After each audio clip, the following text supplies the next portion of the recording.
The morning sun caught the edge of Marcus Wellington III's Patek Philippe watch as he reviewed quarterly reports on the 47th floor of Whitmore and Associates. His corner office overlooked Central Park, though he rarely noticed the changing seasons below. The $8,000 Armani suit hung perfectly on his lean frame, every detail calculated to project success. "Mr. Wellington?" Jennifer, his assistant, knocked softly on the glass door. "The junior analysts are asking about overtime compensation again." Marcus didn't look up from his monitor. "Tell them that compensation comes with results, not hours logged. If they can't handle the pace, there are plenty of Harvard MBAs waiting to take their places." Jennifer shifted uncomfortably. "Sir, some of them have been here until 3 a.m. for the past week, and they'll stay until 4 if that's what it takes." Marcus finally glanced up, his pale blue eyes cold. "Weakness isn't tolerated here, Jennifer." They knew what they were signing up for. The glass and steel environment reflected Marcus's personality perfectly: pristine, cold, and imposing. He measured success by the numbers on his screen: client portfolios, profit margins, market performance. The smell of expensive leather and coffee filled the air as phones buzzed with constant deal-making. At noon, his desk phone rang with the familiar number he both craved and dreaded: Marcus. His father's voice carried the same authority that had built Wellington Financial decades ago. "Dad." Marcus straightened involuntarily, despite being alone. "I saw the Morrison Industries proposal crossed your desk.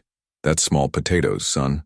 I hope you're not wasting time on agricultural ventures when there are real opportunities in tech and pharmaceuticals." Marcus frowned, scanning his computer. "Morrison Industries? I don't see anything. Focus on what matters. The Wellington name means something in this business. Don't dilute it with farm subsidies and corn futures." The line went dead. Marcus stared at the phone, that familiar knot of inadequacy tightening in his chest. He'd built his career trying to earn his father's approval, yet every conversation left him feeling smaller. He turned to his computer, searching for any Morrison-related documents. There, buried in his inbox, was a loan application he'd ignored. The preview showed an address in Cedar Rapids, Iowa, requesting $15 million for agricultural expansion operations. Marcus laughed, the sound echoing off the glass walls. $15 million for farming. These people had no concept of real money or serious business. He clicked open the file, already forming the dismissive response he'd send, but as his eyes scanned the first line of the application, something made him pause. The letterhead looked more professional than he'd expected. The language was precise, businesslike. Still, Iowa farming. His father was right to dismiss such ventures. His phone buzzed with a text from a colleague. "Drinks at the Met Club.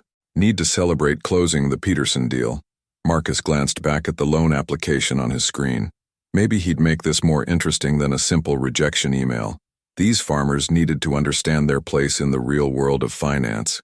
He reached for his phone, already anticipating the entertainment value of personally delivering the bad news. The afternoon light shifted across his desk as Marcus prepared to make a call that would change everything.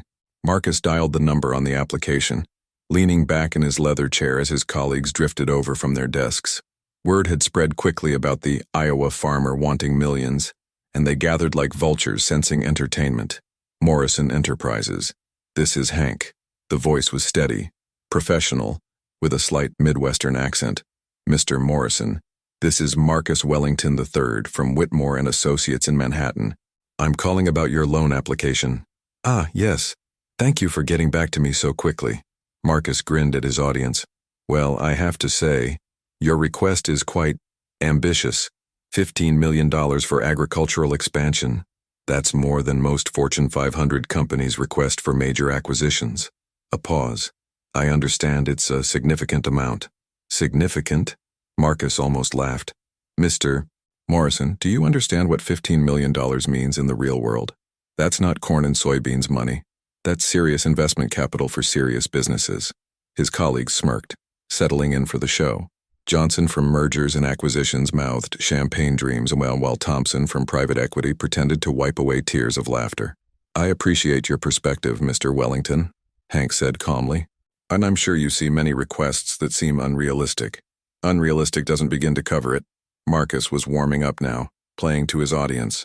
"Let me paint you a picture of what $15 million actually looks like. That's enough to buy a small Manhattan building. fund a tech startup for 2 years, or finance a pharmaceutical research division. It's not for purchasing tractors and, what did you write here? Biotechnology equipment? The silence stretched for several seconds. You're absolutely right that it's substantial funding, Hank replied. I can see why it might seem unusual from your perspective. Marcus expected anger, defensiveness, maybe even begging. The calm acceptance threw him off balance for a moment. Look, Mr. Morrison, I'm sure you're a fine farmer, but this is Wall Street, not a county fair.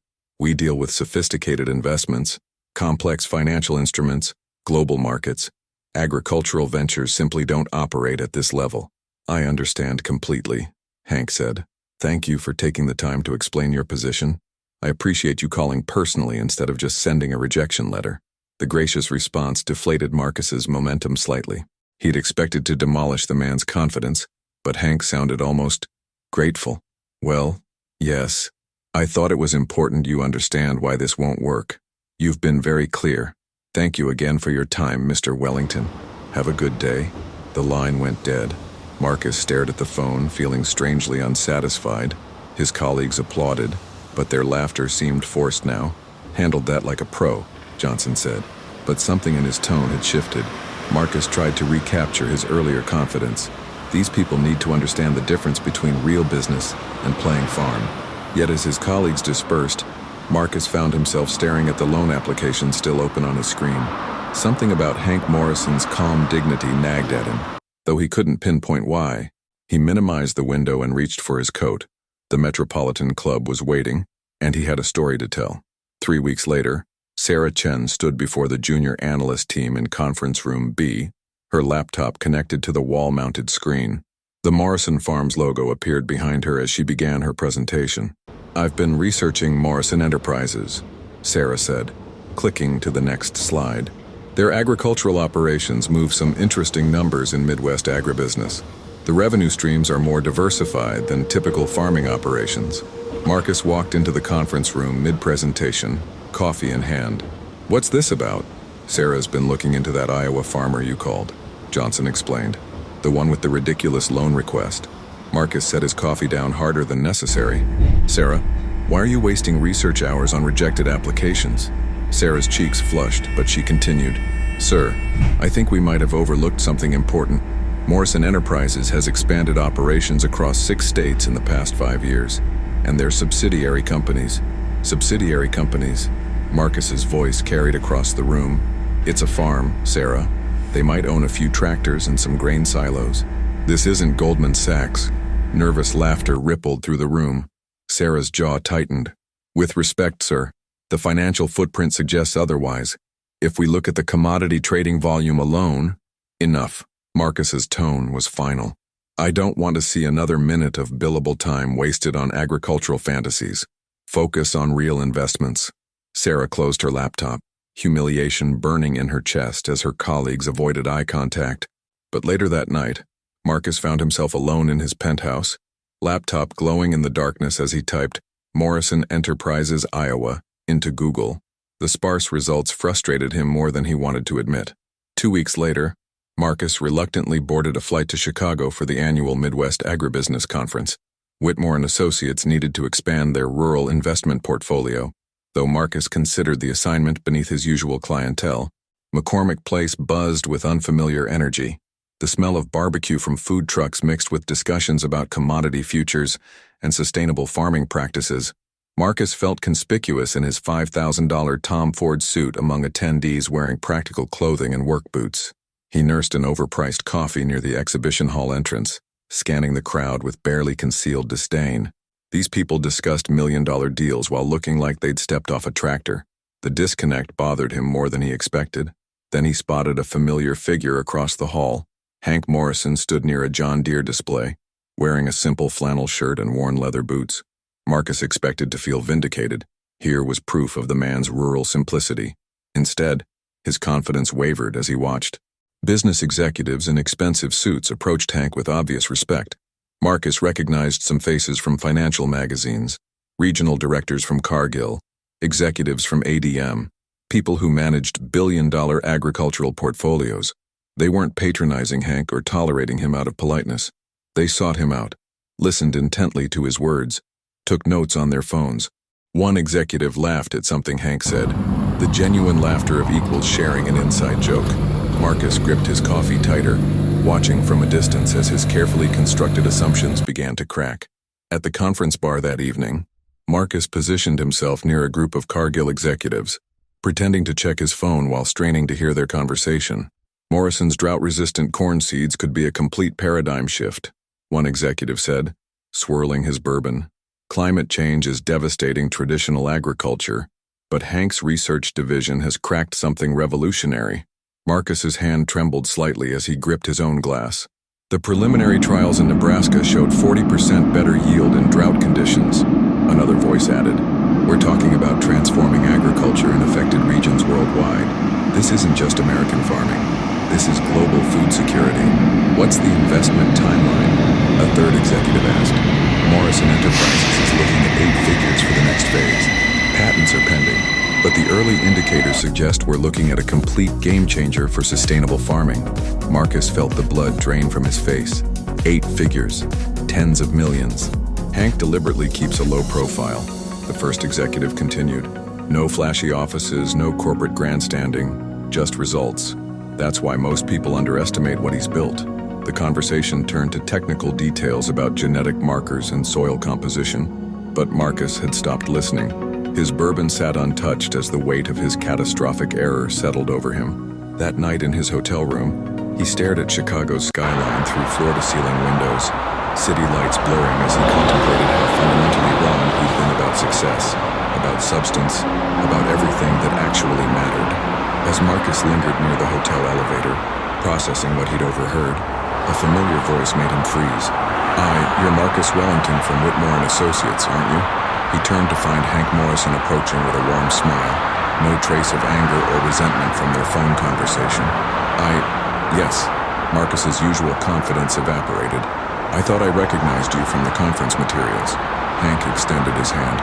I wanted to thank you for taking the time to call personally about our loan application. Most banks just send form letters. The gracious response hit Marcus like a physical blow.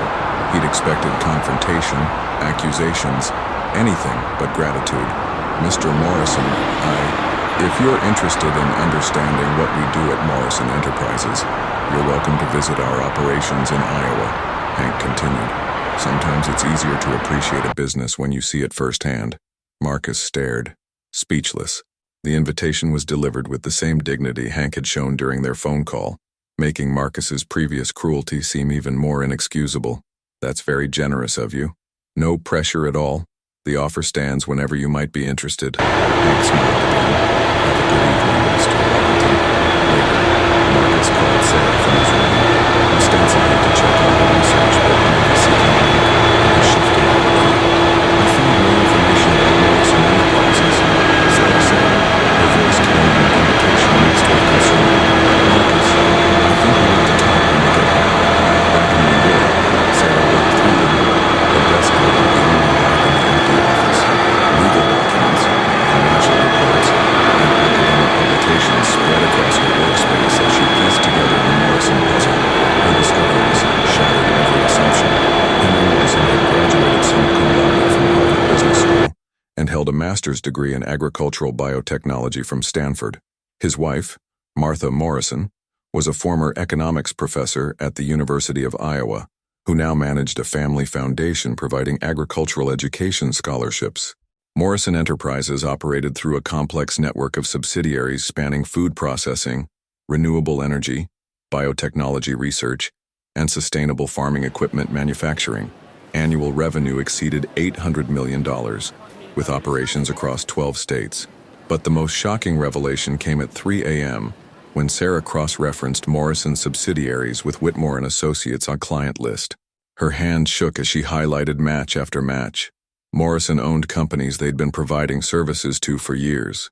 Oh my God, she whispered to the empty office. Marcus had been indirectly working for the man he'd humiliated.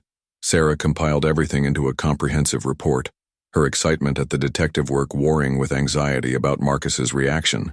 The evidence was overwhelming, undeniable.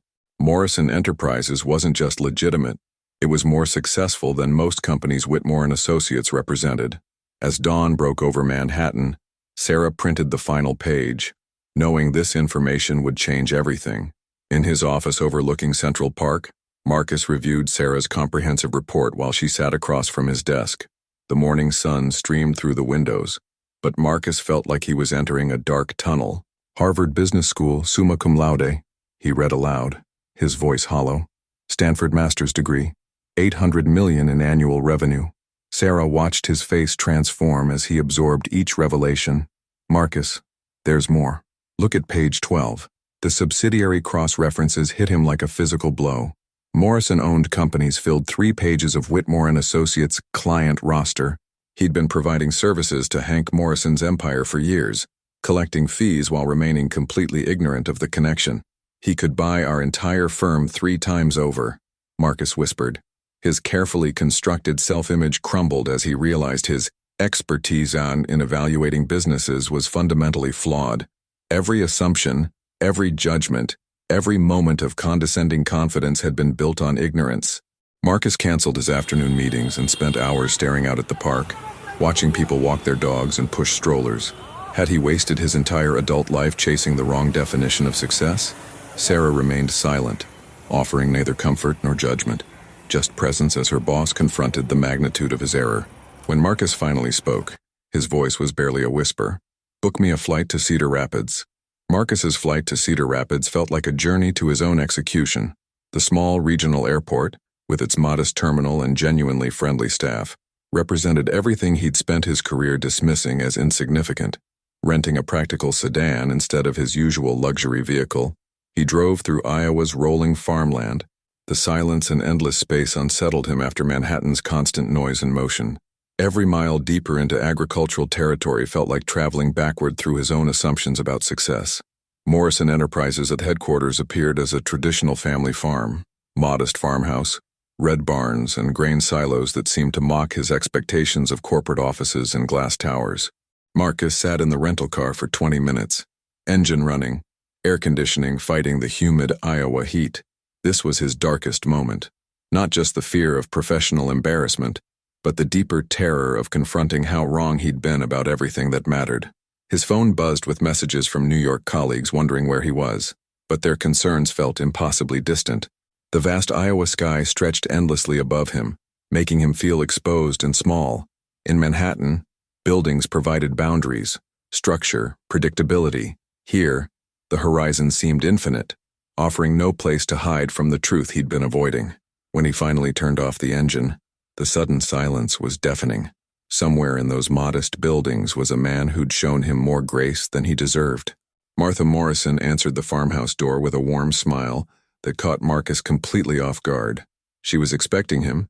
Hank had mentioned he might visit, and treated him like a welcomed guest rather than the man who'd insulted her husband. "You must be Marcus. Come in, please. I just pulled cookies from the oven." Over fresh-baked chocolate chip cookies and coffee served in mismatched but charming china, Martha shared stories about their journey from struggling farmers to agricultural innovators. Her voice carried pride without arrogance as she explained how Hank could have chosen any prestigious career after Harvard, but returned to Iowa because he believed in American agriculture's potential to feed and fuel the world sustainably. When Hank returned from the fields, dusty and tired but genuinely pleased to see Marcus, the contrast between his humble appearance and vast accomplishments became starkly clear. During dinner, simple but delicious food served family style, Hank made an offer that changed everything. "I'm expanding our sustainable investment division," he said, passing Marcus the mashed potatoes. "Hey, we need someone who understands complex financial structures but can learn to think beyond quarterly profits. The salary would exceed your current position, but it would mean relocating to Iowa." Marcus stared across the table, fork halfway to his mouth. The offer represented a choice between his old life of shallow success and a new path toward meaningful work. Standing in the Morrison farmhouse kitchen as evening fell over the Iowa countryside, Marcus faced the most important decision of his life. The offer to lead Morrison Enterprises' Sustainable Investment Division represented everything he never knew he wanted: meaningful work, genuine respect, and the chance to contribute to something larger than quarterly profits. But accepting meant abandoning his Manhattan penthouse, his status symbols, and the approval of his Wall Street peers. The old Marcus would have calculated risk versus reward, analyzed market positioning, considered what his father would think. Instead, watching Hank and Martha's easy partnership and thinking about Sarah Chen's dedication to ethical business practices, Marcus experienced a moment of profound clarity. True success wasn't measured by the zeros in his bank account, but by the positive impact he could have on others' lives. "I accept," he said quietly, the words carrying more weight than any business deal he'd ever closed. Hank nodded, unsurprised but pleased. Martha reached across the table and squeezed Marcus's hand. "But first," Marcus continued, his voice breaking slightly, "I owe you an apology. Not just for that phone call, but for a lifetime of arrogance and missed opportunities to see people for who they really are. You showed me grace I didn't deserve, and I'll spend the rest of my career trying to earn it." Hank's eyes softened. "We all make mistakes, Marcus. What matters is what we do next." That night, sleeping in the Morrison guest room under a quilt Martha had made herself, Marcus experienced the first peaceful sleep he'd had in years. The sounds of crickets and wind through cornfields replaced the constant hum of city traffic.